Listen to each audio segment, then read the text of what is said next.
آج ہم آپ کو ایسے یورپی ملک کی سیر کروائیں گے جو اپنی خوبصورتی اور دلکش مقامات میں اپنا کوئی ثانی نہیں رکھتا۔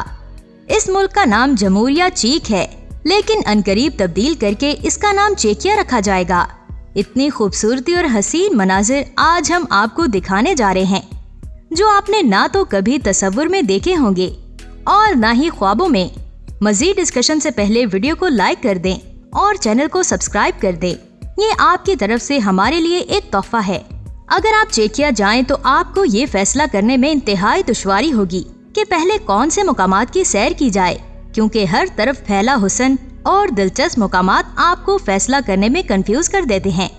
تو آئیے ہم آپ کی کنفیوژن دور کر دیتے ہیں اور چیکیا کی سیاحت کا آغاز بوہیمین سوئٹزرلینڈ پارک سے کرتے ہیں۔ یہ ملک کے سب سے خوبصورت قدرتی علاقوں میں سے ایک سمجھا جاتا ہے۔ اس قومی پارک میں بہت ساری گھاٹیاں، گہری وادیاں، کھڑی فورٹ برج اور غیر معمولی چٹانوں کی چکنی چھاپیں ہیں۔ پراگ کا تاریخی مرکز یونیسکو کا عالمی ثقافتی ورثہ ہے اور پوری دنیا کے زائرین کے لیے یہ بڑی توجہ کا مرکز ہے۔ پراگ میں دنیا کی قدیم ترین اور اب بھی کام کرنے والی فلکیاتی گھڑی اور مشہور چارلس برج بھی ہے۔ سیسکی کروملوف کے پرانے شہر کا مرکز یونیسکو کا عالمی ثقافتی ورثہ ہے اور اس میں 13ویں صدی کا محل ہے۔ شہر کا پارک تھیٹر جو ملک میں اپنی نوعیت کا واحد تھیٹر بھی ہے۔ قصبے کا چھوٹا سائز اپنے دلکش عمارتوں کے ساتھ ایک جادوئی منظر پیش کرتا ہے۔ چیکیا کے سب سے خوبصورت قلعوں سے ایک کارل اسٹیجن کا قلعہ ہے۔ اس کی بنیاد رومن مقدس شہنشاہ چارلس چہارم نے رکھی تھی۔ یہ قلعہ اب بھی ناقابل یقین حد تک اچھی طرح سے محفوظ ہے، جس میں اصلی فرنیچر اور سجاوٹ کے تمام لوازمات موجود ہیں۔ ٹیلی 13ویں صدی کا ایک چھوٹا سا شہر ہے جس میں رنگین باروک اور نشہ شامل ہیں۔ جنوبی موراویہ کی طرف جانے والے لوگوں کے لیے ایک مقبول سٹاپ بھی ہے۔ ٹیلی میں 17ویں صدی کی نشہ ثانیہ شیٹا اور متعدد خوبصورت پہاڑیوں اور کھلی جگہوں کا گھر بھی ہے جو پیدل سفر کرنے کے لیے بہترین ہے۔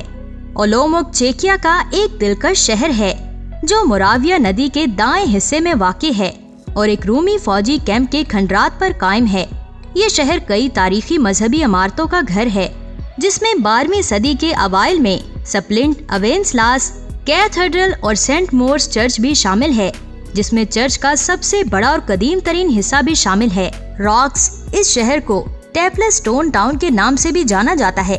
یہ شمال مشرقی بوہیمیا کا ایک ایسا علاقہ ہے جو اپنی غیر معمولی شکل اور چہل قدموں کی چکنی چٹانوں سے گزرنے کے بہترین راستوں کے لیے مشہور ہے۔ ہزاروں سالوں کے کٹاؤ نے ہموار چٹانیں اور عجیب و غریب شکلیں تخلیق کی جو لگ بھگ انسان ساختہ نظر آتی ہیں۔ غیر معمولی قدرتی پلوں اور سرنگوں، پتھروں میں کاٹے گیٹ اور پتھروں کے پہاڑوں سے گزرنے والے تنگ راستوں کی بہتات ہے۔ دوستو، آج کے لیے صرف اتنا ہی۔ آپ کا اس ویڈیو کے بارے میں کیا کہنا ہے؟ اپنی قیمتی رائے کا اظہار ہمیں کمنٹ باکس میں ضرور کیجیے گا۔ مزید ایسی ویڈیوز دیکھنے کے لیے ہمارے YouTube چینل کو سبسکرائب کیجیے۔ انشاءاللہ جلد ہی ایک نئی اور انٹرسٹنگ ویڈیو کے ساتھ حاضر ہوں گی۔ تب تک مجھے دے اجازت۔ اللہ حافظ۔